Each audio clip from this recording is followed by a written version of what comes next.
Hello guys, hello mga lalabs. Ayan, tignan nyo naman. Nakalaplapsat nga bulong ti Paria apo. Ayan, kakabsat.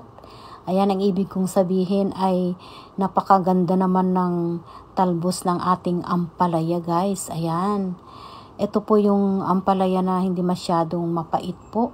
Ayan po. Ayan, tignan nyo naman. Ang sarap isahog sa munggo, kaya munggo po ang ating lulutuin ngayon. Pwede ring gawing salad po ito kasi favorite ko rin ang salad na ampalaya at saka isahog sa munggo po. Ayan, kaya nagluto po tayo ng munggo, nagpalambot po tayo ng munggo guys. Kaya tayo ay magluluto ng munggo ngayon. Ayan po. Ay, ang sarap. Naglapsat nga talaga ni guys, oh. Naglapsat nga bulong ti Pariaman. Ayan. Kalaplapsat ko. Good morning myself. Ayan, joke lang. Ayan po. Ang ganda po ng talbos ng ampalaya guys. Grabe. Ayan. Okay. At lilinisan na natin habang nagpapalambot po tayo ng munggo po, munggo beans po. Ayan. Okay. Nalapsat nga bulong ti Paria. Talaga nga naimas nga talaga nga ilaok ti munggo. Ken naimas nga masalad laukan ti kamatis ken bagoong. Ayan po. Ayan. Habang hinihintay natin ang ating munggo beans na malumambot na, maluto na po. Ayan, i-video muna natin ang nalapsat na Paria. Malapsat na ampalaya. Ayan po. Diyan lang po kayo guys. Saan na po?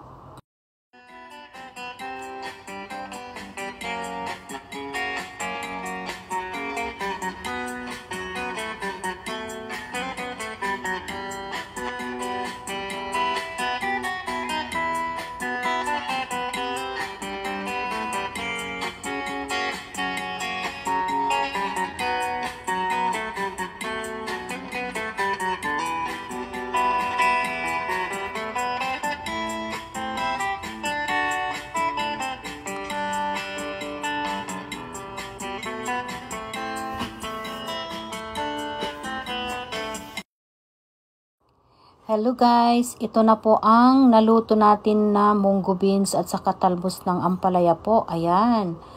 Ito na po, ready to eat na po guys. Ang ginawa natin ay syempre iginisa natin ang bawang, garlic at saka yung karne ng baboy po. Ayan, and then nilagay na natin yung pinalambot nating munggo beans. Tapos nilagyan natin ng bagoong isda. Ayan po. Tapos, ayan, tinempla na natin. Kung tama ang templa, and then nilagay na natin yung talbos ng ampalaya po.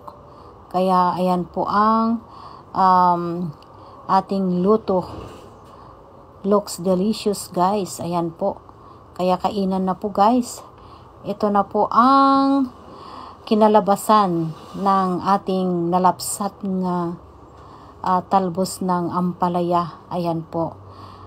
Ito na po naging ulam na po na masarap. Tingnan nyo naman oh. Guys, ayan. Munggo beans at saka talbos ng ampalaya. Iginisa lang natin ng bawang, sibuyas at saka karne ng baboy. And then, syempre, tinempla na natin. Ilagay na natin yung pinalambot nating munggo beans with bagoong isda. And then, tinempla na natin. Pagka-templa natin, naluto na. And then, nilagay na natin ang talbos ng ampalaya. Ganun lang po kadali po. Ganun lang po kasimple. Simple pero masarap na ulam po. Lalo na yung talbos ng ampalaya. Ayan. Ayan po guys. Ready to eat na po. Diyan lang po kayo at tayo ay kakain na po. Ayan na po ang sarap ng ating ulam. Ayan. Sana yung ating, ayan, munggo beans with talbos ng ampalaya. And ang sahog niyan ay karne ng baboy po. Ayan po. Thank you so much guys for watching. Napakasarap talaga. Ayan, kainan na po.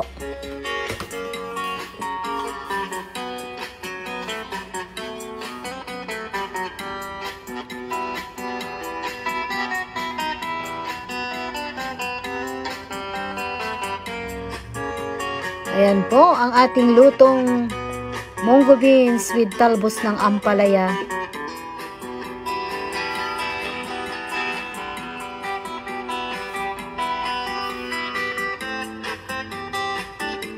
Thank you so much guys.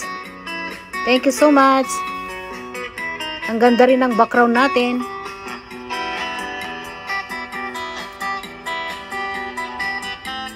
God bless you all.